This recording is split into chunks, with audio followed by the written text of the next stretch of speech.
Hello everyone. Today we're going to be tasting cognacs together. We're going to taste our cognac, the Cognac Ferrand. Grab a bottle. Today we're tasting the 1840. Grab a good friend. It's wonderful to share. I use the tulip-shaped glass. This is my working glass as a master blender. The tulip shape is great to drink the cognac straight like we're going to be doing today.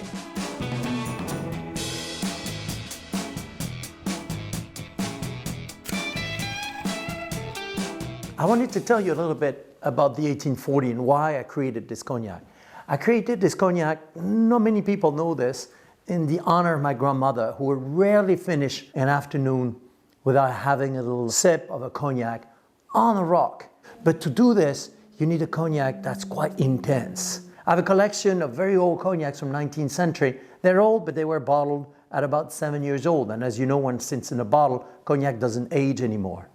The idea was really a revival to the 19th century style of cognac, where cognac was used to drink in a stiffener like this, but also was the inspiration to the many bartenders of the time. Because it's more concentrated, obviously it's beautiful on ice as well, but it holds so well in a cocktail. Let's taste it together.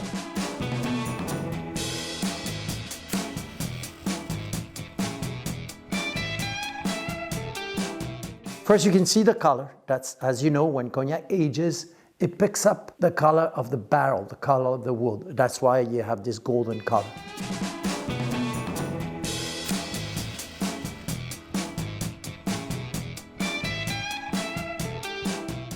First, go with your nose. If you're not used to taste cognac, just find the comfortable distance between your nose and the glass. See, I'm tasting 60 barrels a day, so I'm a bit seasoned at this, but if you don't have this experience, find the right distance where it's pleasant. What do we get here? I get fresh grapes. I got a little bit of dried raisin. I get meadow flowers. I get honey notes. For some of you who know, there's a bit of acacia, which is special flower. A little hint of cedar. Now on the palate.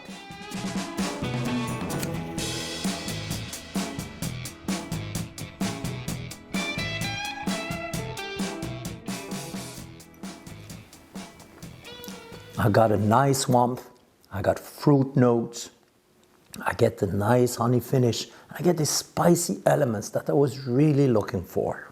How do we drink it? Tulip-shaped glass, but also delicious in a rock glass with a big ice cube. But also, people forget, a lot of the great classic cocktails in the late 1700s, early 1800s were created with cognac. The mint julep, for example. If you know how to make a mint julep, and you can check us on internet about this, you can make a delicious mint julep with the 1814 original formula. Now we're going to jump in to the next cognac.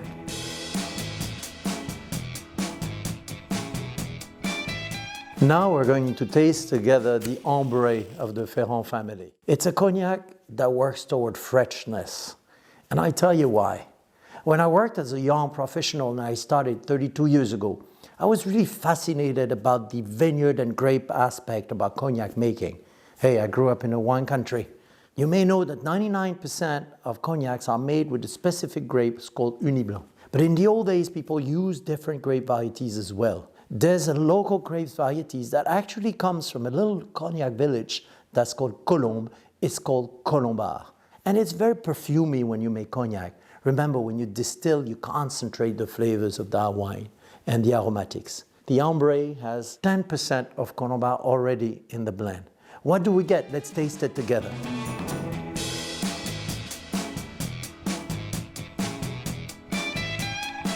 In the nose, I'm first hit with these fresh apple and pear elements. Really straightforward. The flowery elements are like jasmine. And again, I'm with these fresh elements of fruits that are delicious in this specific one. Now let's try on the palate.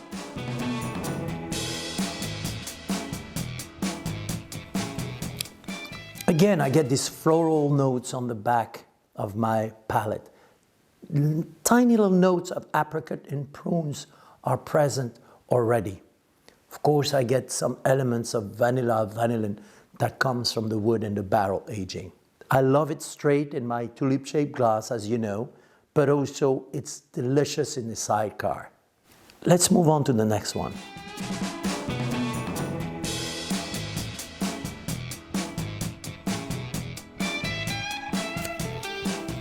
Now we're going to taste a cognac I really love. It's the 10 Generations from Maison Ferrand.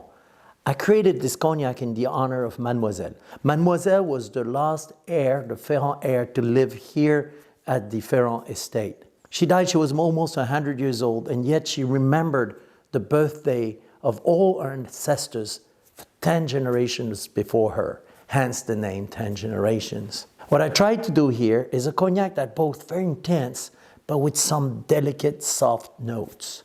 How I achieved this, 20% of this cognac is aged actually in a barrel that there was a Sauterne barrel. So all these white flowers, these honey notes are boosted with this barrel. It's an old tradition that we found in archives that I wanted to recreate and play with. So let's have a little taste.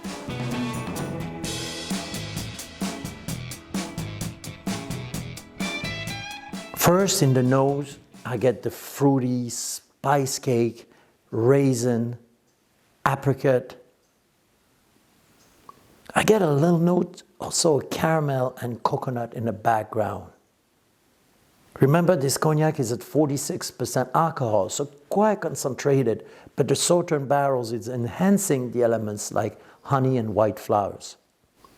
I get a little bit of orange blossom in the background. And I was looking for these ginger notes that are right there. Let's try the palate now.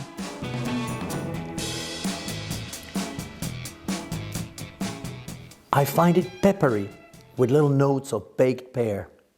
The honey is coming back in the back palate.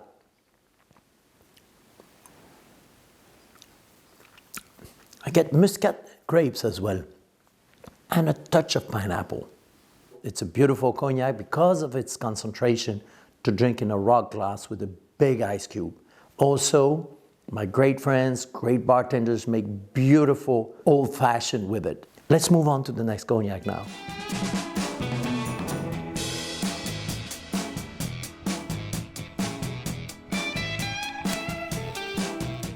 Now we're going to taste the Ferrand double cask. This is a tribute to a very ancient technique of cognac making where people were using secondary barrels to go to a double aging. So first, this cognac is aged for several years in a cognac barrel made from French oak, and then it is aged in the barrels that contained before Banyuls wine. Banyuls are very special wines from the southern France, very, very storied wine. They've been existing since the 1400s. And the idea, by the way, by using Banyuls barrels, is to bring forward these delicious prune elements of the cognac. So let's see how it works.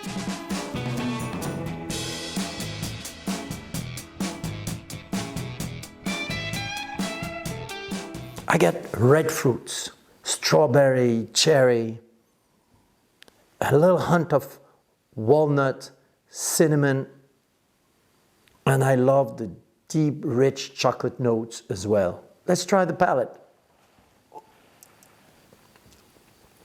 So here we're in an older cognac, so very full-bodied, very rich again.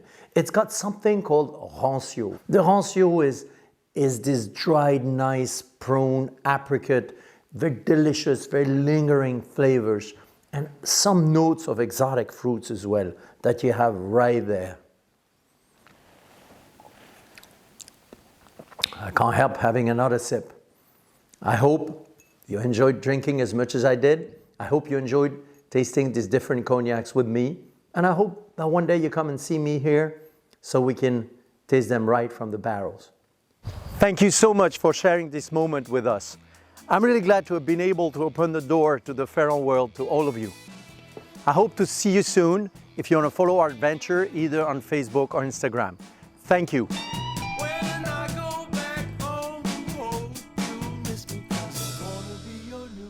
Friend.